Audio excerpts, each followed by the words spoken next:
Okay, so AJ, I think, asked me for kind of a run through on what it looks like when I'm swapping tires out, which is fair enough. And if it's terrible, it's AJ's fault, not mine.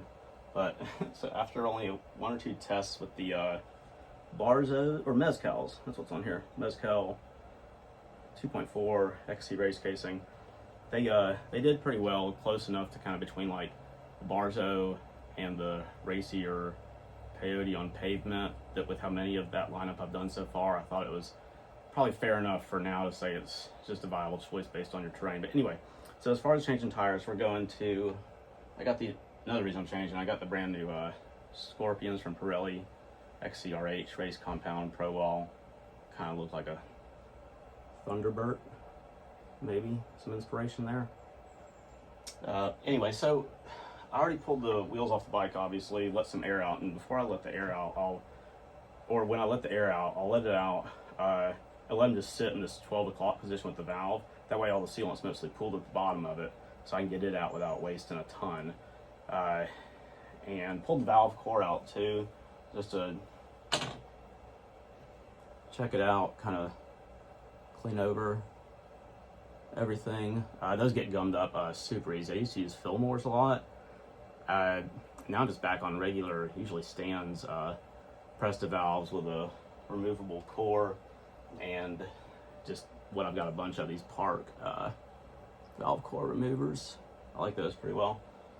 So anyway, we'll go ahead and I'll break the bead. I usually just break one side first. Again, trying to keep all the sealant down there. Tire levers, I'll start probably backwards of what most people say. I'll start at the valve stem to remove it, because you get more slack in the tire all around. Sealant, I'll just pour this into like a plastic solo cup or something, usually. It's a good, easy way to save most of it. Let's see if I can do this and show what I'm doing at least a little bit here.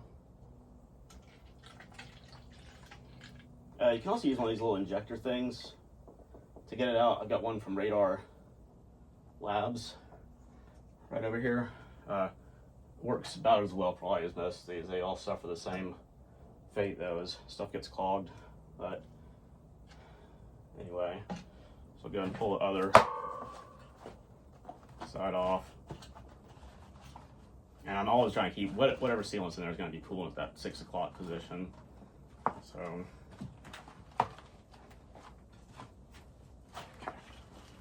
pull that off there, hang it up somewhere.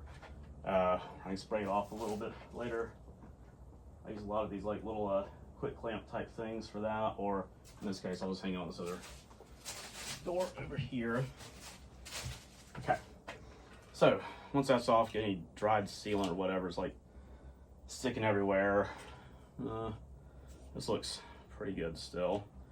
So, for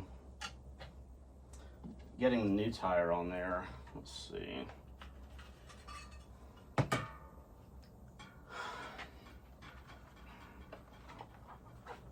Like most things, Pirelli's got a little directional arrow on them. Pretty thin tires. They feel nicer than the old ones though. So directional arrow, rolling that way. So we'll do Pirelli logo. Yeah, Pirelli logo at the valve stem. And this part, I've got the disc rotor facing up right now from what this wheel is laying on. And so I'll run the Pirelli logo kind of centered right on the valve there.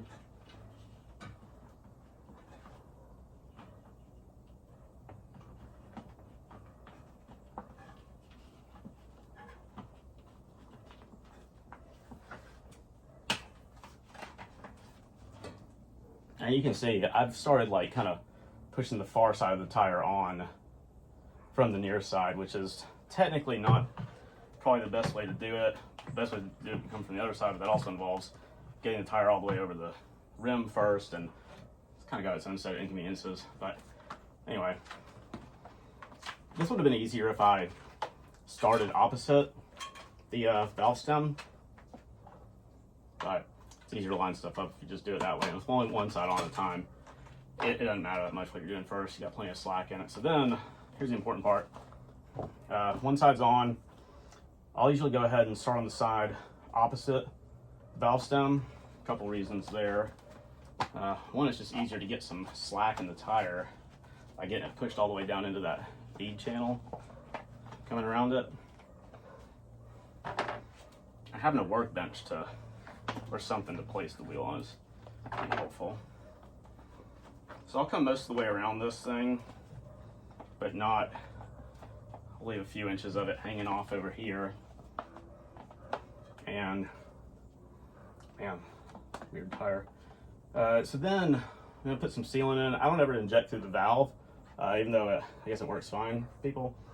What I'll usually do is I'll measure out, like an old, use orange seal from Moses, measure out an old orange seal bottle with some numbers on there for milliliters. That way it's easy to fill up exactly what you want, and just dump it in, nothing to it.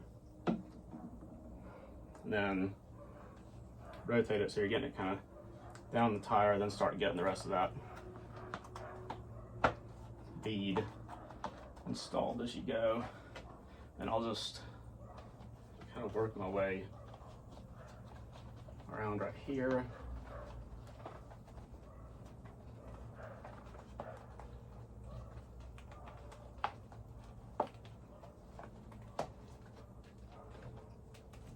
And since let's see, these aren't bad. I'll use a lever on it. It's not super mandatory here.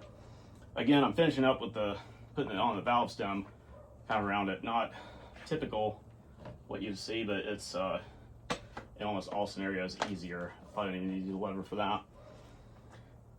Anyway, so that's on there all the way around.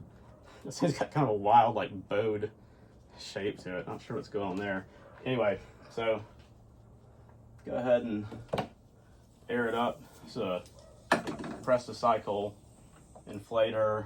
I got some stuff out of the picture that I'll zoom back in on in a minute to explain it. And right now this has got a Silca Hero chuck.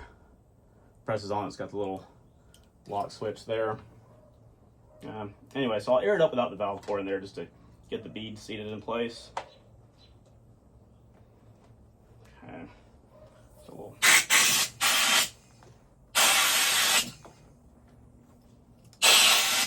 So not the easiest one to air up here.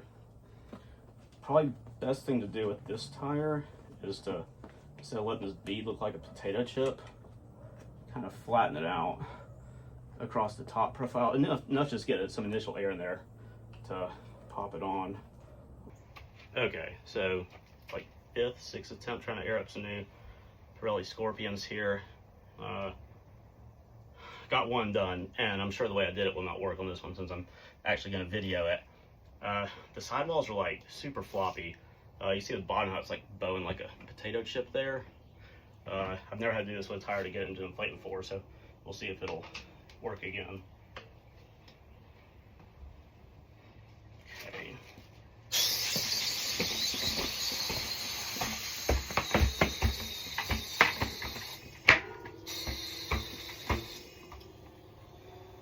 Yeah, kind of ridiculous, but essentially just bounce it all around while you're turning it and expect to lose some sealant, but it will get one of these mounted.